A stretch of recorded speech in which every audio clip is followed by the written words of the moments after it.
know, it's pretty sweet. So yeah, you kill those, go through the door, and you'll be on a level, yeah, there you go, level 2 of the Heart of the Shiverpeaks, which isn't too long. And yeah, down here we'll find some other monsters that are native to the depths of Tyria, which are the oozes. And I really don't know what to say about the oozes. They're a cool monster. They're in a lot of games, oozes. I think it was about time that they finally appeared in the Guild Wars universe.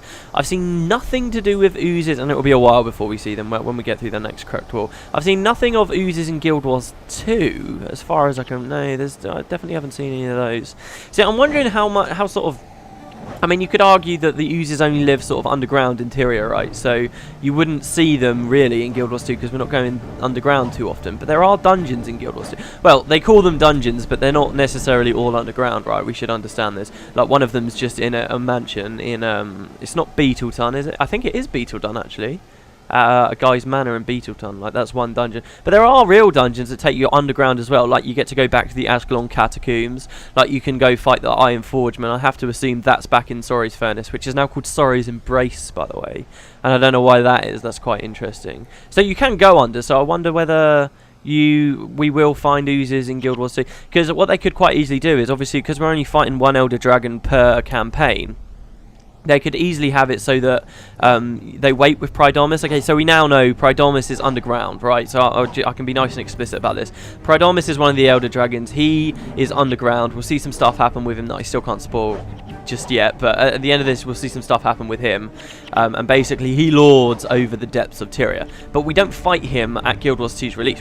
That's all focused with Zaitan, right, who's not, like, Pridamus is the first one to have awakened, which is quite interesting as well, because like he's called Pridamus because he awoke first. I'm wondering whether that's like the name that the races of Tyria have always had for him, or it's only because during this sort of awakening cycle they've decided to call him Pridamus. But in any case, we don't fight him at the launch of Guild Wars 2, so we're not necessarily spending much time underground in Guild Wars 2. Oh man, we're like 2 episodes early, and then I could talk about the dwarves in Guild Wars 2 as well. Christ. But in any case, so we won't be down there too much, so I'm wondering whether maybe a lot of these species, like the Skelk as well, and the oozes, we just won't really see until like the first expansion comes out, and then we'll get a lot more information on them. Anyway, that's this floor complete. I was wrong, actually, there aren't any oozes just yet. They'll be down in this next floor. So yeah, there's not much to say about the oozes, not right at the moment. They've got a cool monster skill. That's kind of interesting. I've been talking a lot about it. Simple Thievery. It's a mesmer skill that allows you to interrupt an ability an opponent's using, and depending on what you interrupt, you can then steal it, which is a pretty... This place looks amazing, doesn't it? I decided to stop for a moment to have a look at the pool. I don't think I looked around at stuff enough during this dungeon, but yeah. So, yeah, this was a skill that you could use to steal people's things, and I've talked about it before. When that update first happened, because Simple Thievery used to... I am talking about the right skill, aren't I? Simple Thievery, that's not the Asuran one, is it? No, I don't think it is. But yeah, when it was updated to have that specific functionality, they for a very short amount of time it allowed people to steal monster skills. And one of them here was this thing that the oozes use. You can see that aggressive ooze over there.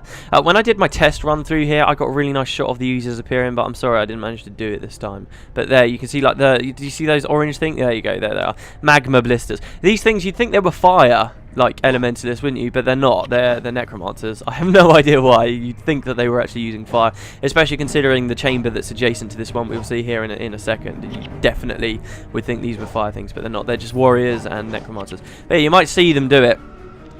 They use a monster skill called Split, Ooze Divide, sorry, which splits them in two, which is kind of what all oozes and RPGs do. And you could steal that, and if you tried to use that on your character, like, in theory it would make your character split in two, which would be fucking awesome.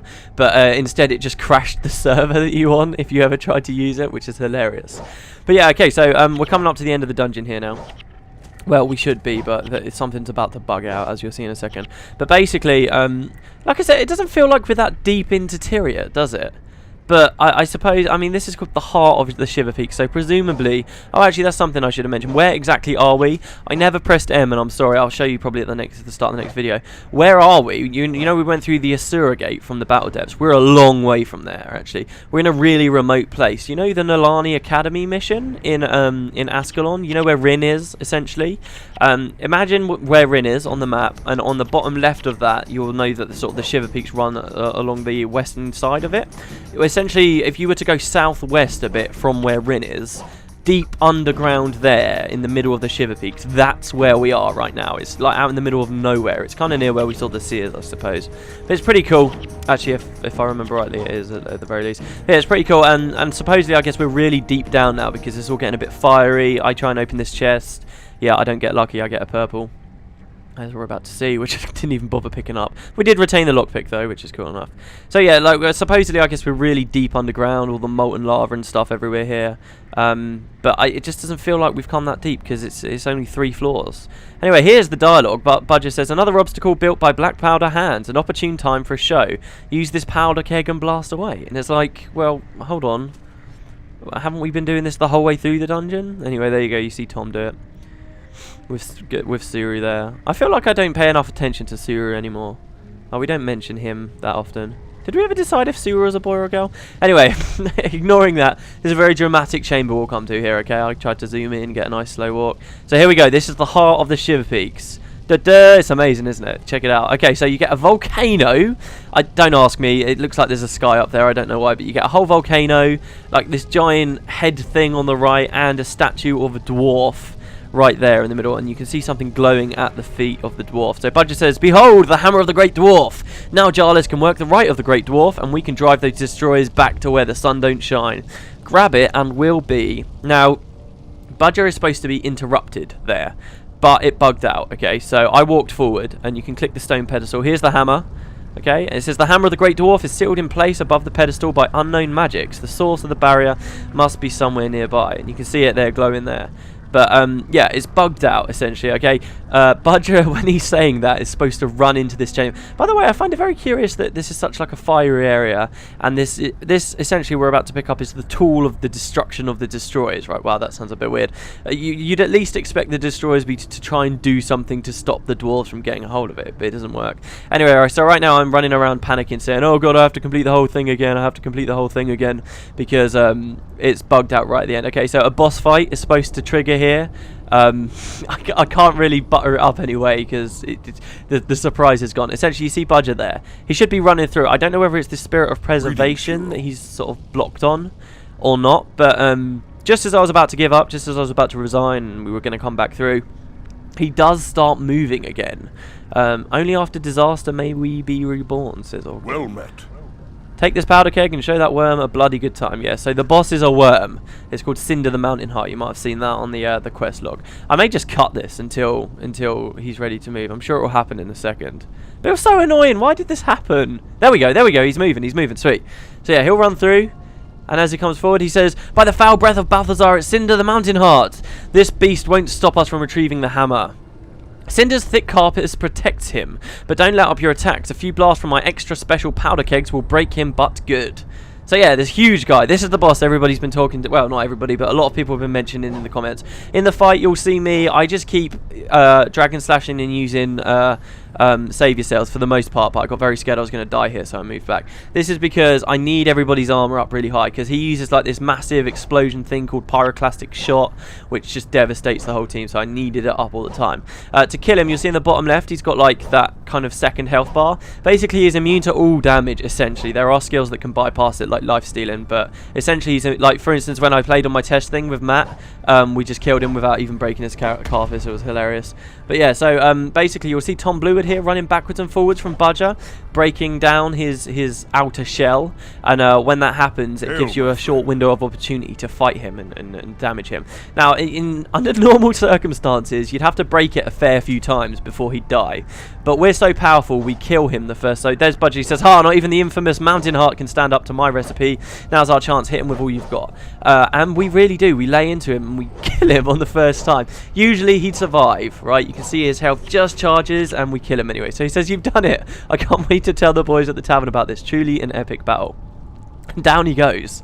Simple as that. It's pretty good, isn't it? So a lot of you wanted to see that. When you're playing on your own, obviously it's a bit harder because you've got to keep running backwards and forwards. But yeah, it's pretty awesome. Wow, my screen just turned off where I haven't touched the mouse for so long. So yeah, there you go. He's down, and we can go recover the hammer. It's a cool fight. It is easier, admittedly, with a couple of people, which is why I was so keen to do this mission with all of us playing together. But yeah, so we can go to the pedestal, pick up the hammer. and it your party has obtained the hammer of the Great Dwarf, and that completes the quest and the dungeon for you. All dungeons in Eye of the North, they end with a big reward chest for you, as we've actually seen. We've kind of already seen one, haven't we, when we were doing Kilroy's Punch-Out tournament, which you can then open up, and you'll hopefully get lucky. So there you go. I got an ivory bow, Tom got a guardian branch, and yeah, that's about it. Now you'll see that it says your team was victorious. Time until the next mission. You can save yourself a lot of time here. Here's a nice tip, right? Don't resign out or map out. Let that run down, because it's only 3 minutes. Just go off, get a drink of water or something when you're finished, because when that runs down, it will directly teleport you back to King Jarlis, which is awesome. If you decide that you're just going to leave, you have to make the whole walk back into the battle depths. But if you just wait, you can suddenly be teleported back to Jarlis, and it's pretty awesome. So do that. I actually do end up resigning here. I just kept filming to give myself a chance to speak here at the end. But yeah, there you go. It's a pretty cool mission. Now, if you actually come back here and do this dungeon again, you can't fight Cinder the Mountain Heart twice. It's a different boss that appears, a giant ooze, who I might show you eventually. It's pretty cool. And when you kill him, he breaks into hundreds of other oozes, and you got to kill them all, which is pretty awesome. And one last thing, you might recognize the name the Mountain Heart. If some of you with really good memories or really keen might remember way back in Prophecies, I mentioned a worm called the Mountain Heart.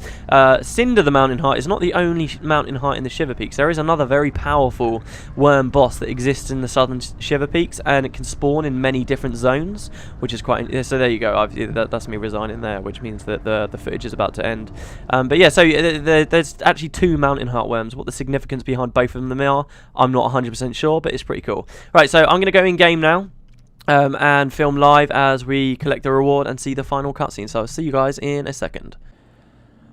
Oh, okay, here we go. Right, hi guys, we're back. We're back in game. We're gonna go up there. I can't quite remember if a cutscene triggers instantly though. So here's the new armor for Tom, pretty awesome. And here's one of his summon spells, which we haven't seen either. So check it out. Tom's got quite a team with him now. He's got Suru, he's got the Black Moa, and he's got a summon of his choice, which in this case is the Massar. I think these summons do actually speak, though, don't they? It's pretty awesome just having like a Massar like hovering over your shoulder. Pretty awesome. I do like the Massar. This is a good opportunity to actually have a decent look at them. And like they're quite interesting, aren't they? Because of their wings. Like people always overlook the fact that they've got wings, but these are supposed to be wings that it's got. I can't quite get a decent look behind it because it keeps moving. There you go. So these are like wings. It's quite interesting. I can't remember how many. Let's count. 2, 4. Shit. Stop moving. Don't move. No. Stop. Stop. I think they've got like 9 wings. 2, 4, 6, 8. No, I'm completely wrong. 10, 12, 14, 16 wings. Kind of interesting. And they float.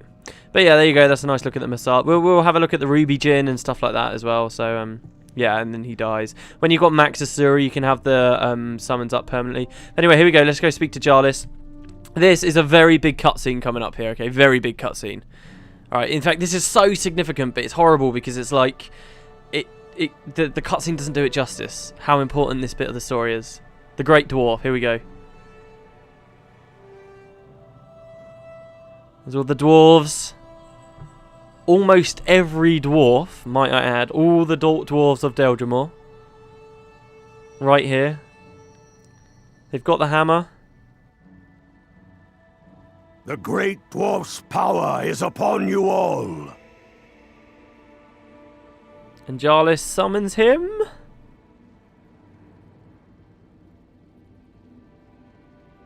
And would you look at that? Yeah, you are seeing that, right? They've just all turned to stone. The ritual is almost done. How are we doing? I've restructured the matrix array for the golems. It's so simple that even a human can use it. The Norn are ready as well. There are 5 of you? I thought 4 would be enough. Olaf's daughter insisted she come along. I will never understand the Norn. Captain Langmar and the Ebon Vanguard stand ready as well. Are you going to undergo the rite, Ogden? Not I. Those who undergo the rite are changed both in body and mind. I will stay with you for the moment. The Great Dwarf's power is upon you all. The final battle lies before us. Great Destroyer against Great Dwarf. In victory, the dwarves will be changed forevermore. We are all the Great Dwarf now! Oh god, I hate this. I feel like I've got a million things to say. First, that's hilarious with Ogden. I can't quite tell with his line there where he's like, there are 5 of you. I can't quite tell if he's shocked that there's so few or actually that there are so many, because he seemed to have just accepted defeat before. And it's hilarious that Thingy's daughter comes along as well, Olaf's daughter. I wonder why. But yeah, okay, so this thing with the dwarves, right, now they are all stone. There's so much to talk about. Basically, they've changed to stone forever now. They can no longer reproduce. Essentially, one of the things Arenanet did, you've heard me talk about it a lot during the Let's Play, how they've been trying to move away from traditional fantasy kind of tropes. And by doing that, you'll notice all the playable races in Guild Wars 2, they didn't add elves, they don't have any of that kind of stuff, and they made a very determined and forceful push away from all those traditional fantasy things. And of course, the one thing that Guild Wars has always had that were very traditional fantasy were dwarves. And Arenanet, basically what they've done is they've killed off the dwarves. Come Guild Wars 2, there are going to be pretty much no dwarves. There are just going to be a few solitary dwarves guarding the entrances to the depths of Tyria, where they continue to fight Pridormus's minions. So yeah, it's very significant. We basically just saw like the race get taken out, essentially. A few dwarves like Ogden don't undergo the rite, as you can see, they don't do it instantly. And we'll see the Stone Summit as well. Don't forget, they're not all the dwarves of Deldrimor. They're still in a civil war, essentially.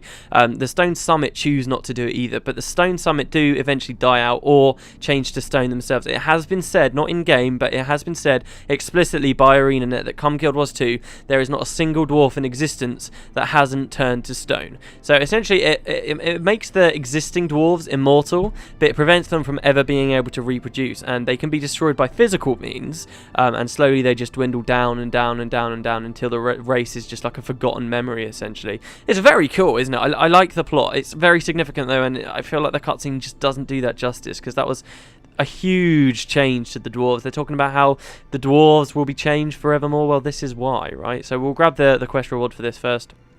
You defeated Cinder the Mountain Heart. Incredible! The entire dwarven race owes you a debt of gratitude that can never be repaid. With the hammer of the Great Dwarf in hand, we can fulfill our destiny. The dwarves shall be transformed forevermore. We will become living weapons who exist solely to defeat our ancestral foe. So it's just like it was said in the Tome of the Rubicon, which is really cool, considering that was pre-Eye of the North lore that was written, and they came back to it. Very, very, very cool, because you remember that talked about the Great Destroyer and the Great Dwarf and stuff. That's quite interesting as well, that the Great Dwarf doesn't really exist, actually. It's just the Great Dwarf exists within all dwarves. So it raises questions about what he's like as a real deity, because you remember like Icetooth Cave and Anvil Rock, how they talked about how supposedly the dwarven race was forged by the Great Dwarf on Anvil Rock. Like, that's one of the dwarven beliefs, although I think it's kind of like a casual belief really by this point. But now, like, does the Great Dwarf actually exist? Has he infused the dwarves with a piece of himself, or is this the only form that he ever really exists in? Maybe he's like this is just a facet of him. Maybe it's a bit like the human gods. I don't know. What do you guys think? Do you like that they killed off the dwarves? Do you like that they're moving away from fantasy tropes? I've been very curious as to what you all think about this. This is like one of the big spoilers for Eye of the North, that they kill an entire race. They essentially killed the dwarves. I mean, they're still here, but come Guild Wars 2, they're gone, essentially. So yeah, do let me know what you think, guys. It's a cool plot development. Next video, we will be speaking to Jarlath again and completing the next mission in the final arc. Things are really heating up now. Now everybody's ready to fight. We're going to the central transfer chamber, and we're going to fight the Great Destroyer. So yeah, I hope you guys enjoyed the video, and I will see you next time. Here we go. Let's summon the Masart for the end here. I'm really enjoying doing all like these little outros. Here we go. Yeah, saying goodbye with a Masart, who's right in the way of my shot. God damn it. Right, see you guys next time. See you later.